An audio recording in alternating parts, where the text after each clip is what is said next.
ನಮಸ್ಕಾರ ಸ್ನೇಹಿತರೆ, ನಾನು ಹನುಮಂತ್ ಮಾಗಿ.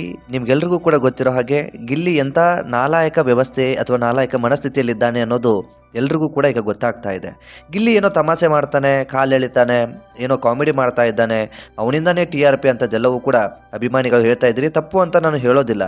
ಹಾಗಂತ ಕಥೆನ ಹೋಗಿ ಸಿಂಹಾಸನದ ಮೇಲೆ ಕೂರಿಸಿದ್ರೆ ಕತೆ ಏನಾಗ್ಬೋದು ಅಂತ ಯೋಚನೆ ಮಾಡಬೇಕು. ಇಲ್ಲಿ ಆಗ್ತಾ ಇರುವಂಥದ್ದು ಕೂಡ ಅದೇ.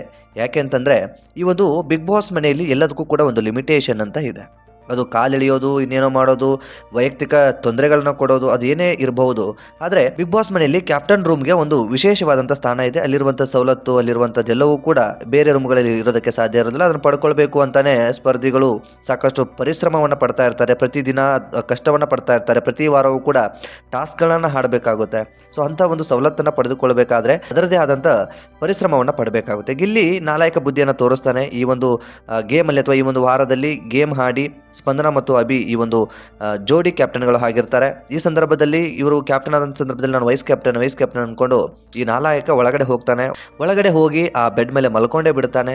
ಅದಕ್ಕೆ ಈ ವಾರ ಕಿಚ್ಚ ಸುದೀಪ್ ಈ ನಾಲಾಯಕನಿಗೆ ಒಂದು ಕಡಕ್ ಕ್ಲಾಸನ್ನು ತೆಗೆದುಕೊಂಡಿದ್ದಾರೆ. ಅದರ ಜೊತೆಯಾಗಿ ಈ ಗಿಲ್ಲಿ ಮಾಡಿದಂತಹ ಒಂದು ತಪ್ಪಿನಿಂದ ಸ್ಪಂದನ ಮತ್ತು ಅಭಿಗೆ ಕ್ಯಾಪ್ಟನ್ಸಿ ರೂಮನ್ನು, ಗಿಲ್ಲಿ ಮಾಡಿರ್ತಕ್ಕಂತಹ ಒಂದು ಕೆಲಸದಿಂದ ಸ್ಪಂದನ ಮತ್ತು ಅಭಿ ಕ್ಯಾಪ್ಟನ್ಸಿ ರೂಮನ್ನು ಕಳೆದುಕೊಂಡಿದ್ದಾರೆ. ಸೊ ಕ್ಯಾಪ್ಟನ್ಸಿ ರೂಮ್ಗೆ ಒಂದು ವ್ಯಾಲ್ಯೂ ಇದೆ. ಈ ರೀತಿಯಾದಂಥ ಒಂದು ವ್ಯವಸ್ಥೆ ಆಗಬಾರ್ದು, ರೂಲ್ಸ್ ರೆಗ್ಯುಲೇಷನ್ ನಿಮಗೆ ಗೊತ್ತಿಲ್ಲ ಅನ್ನೋ ರೀತಿಯಲ್ಲಿ ಗಿಲ್ಲಿಗೆ ಒಂದಿಷ್ಟು ಕ್ಲಾಸ್ ತೆಗೆದುಕೊಂಡಿದ್ದಾರೆ. ಅದೇ ರೀತಿಯಾಗಿ ಸ್ಪಂದನ ಅಭಿಗೂ ಕೂಡ ಒಂದಿಷ್ಟು ನಿಮ್ಮದೇ ಆದಂಥ ಜವಾಬ್ದಾರಿ ಇರುತ್ತೆ. ಆ ಜವಾಬ್ದಾರಿನ ನೀವು ಸರಿಯಾಗಿ ನಿಭಾಯಿಸೋಕ್ಕಾಗಿಲ್ಲ ಅಂತಂದರೆ ಆ ರೂಮಿನ ಬಳಸುವಂಥ ಅವಶ್ಯಕತೆ ನಿಮಗಿಲ್ಲ ಅನ್ನೋ ರೀತಿ ರೂಮ್ ಕೂಡ ಲಾಕ್ ಮಾಡಿಸಿ ಬಿಟ್ಟಿದ್ದಾರೆ. ಸೊ ಈ ಒಂದು ಗಿಲ್ಲಿಯ ಒಂದು ತಪ್ಪಿನಿಂದ ಗಿಲ್ಲಿ ಮಾಡುವಂಥ ಅತಿರೇಕದ ಕಾಮಿಡಿ, ಅಥವಾ ನಾನೇನೋ ಮಾಡ್ತೀನಿ, ಏನೋ ಸಾಧನೆ ಮಾಡಿದ್ದೀನಿ ಅನ್ನೋ ರೀತಿಯಲ್ಲಿ ಏನೋ ಹೋಗೋದ್ರಿಂದ ಈ ರೀತಿಯಾದಂಥ ಸಮಸ್ಯೆಗಳನ್ನು ಬಿಗ್ ಬಾಸ್ ಮನೆಯ ಸ್ಪರ್ಧಿಗಳು ಎದುರಿಸಬೇಕಾಗಿ ಸನ್ನಿವೇಶ ಎದುರಾಗಿದೆ. ಸೊ ಈ ಕುರಿತಾಗಿ ನಿಮಗೆ ಸಾಕಷ್ಟು ಜನರಿಗೆ ಗಿಲ್ಲಿಗೆ ಈ ರೀತಿಯಾಗಿ ಹೇಳ್ಬಿಟ್ರಲ್ಲ ಅನ್ನೋ ರೀತಿಯಲ್ಲಿ ಒಂದು ಬೇಜಾರು ಅಂಥದ್ದೆಲ್ಲವೂ ಕೂಡ ಆಗಿರ್ಬೋದು.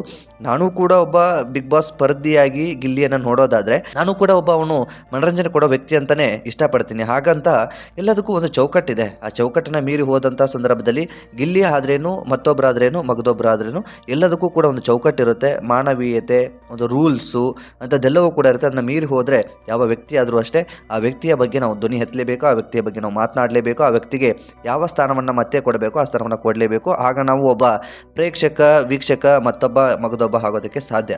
ಎಲ್ಲವನ್ನು ಕೂಡ ನಾನು ಆರಂಭದಲ್ಲಿ ಹೇಳಿದ್ನಲ್ಲ, ಕತ್ತೆನ ಹೋಗಿ ಸಿಂಹಾಸನದ ಮೇಲೆ ಕೂರಿಸಿದ್ರೆ ಇದೇ ಗತಿ ಆಗೋದು ಅನ್ನೋ ರೀತಿ.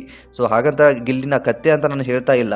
ಸೊ ಈ ರೀತಿಯಾದಂಥ ಒಂದು ಏನು ಗೊತ್ತಿಲ್ಲದೆ ಇರೋ ಥರ ಮಾಡೋದು, ಅಥವಾ ನಾವು ಏನೋ ಮಾಡ್ತೀವಿ ಅಂತೇಳಿ ಅತಿರೇಕಕ್ಕೆ ಹೋಗೋದು ಸರಿಯಲ್ಲ ಅಂತ ಅನಿಸುತ್ತೆ. ಆ ಒಂದು ಬುದ್ಧಿಗೆ ಕತ್ತೆ ಅಂತಲೇ ಹೇಳ್ಬೋದು. ಅದನ್ನು ಹೊರತುಪಡಿಸಿ ಬೇರೆ ಏನು ಕೊಡಬೇಕು ಅಂತ ನಂಗೆ ಗೊತ್ತಿಲ್ಲ. ನಿಮಗೇನು ಅನಿಸುತ್ತೆ ಇದ್ರ ಬಗ್ಗೆ ಕಾಮೆಂಟ್ ಬಾಕ್ಸಲ್ಲಿ ಮೆನ್ಷನ್ ಮಾಡಿ. ನೀವೇನಾದರೂ ಮೊದಲ ಸಲ ನಮ್ಮ ಚಾನಲ್ ನೋಡ್ತಿದ್ರೆ ಈ ಕೂಡಲೇ ಸಬ್ಸ್ಕ್ರೈಬ್ ಮಾಡಿ. ಹೆಚ್ಚಿನ ವಿಡಿಯೋಗಾಗಿ ನೋಟಿಫಿಕೇಷನ್ ಬೆಲ್ ಐಕನ್ ಕೂಡ ಕ್ಲಿಕ್ ಮಾಡಿಕೊಳ್ಳಿ. ಮತ್ತು ಮುಂದಿನ ವಿಡಿಯೋದಲ್ಲಿ ಸಿಗೋಣ. ನಮಸ್ಕಾರ.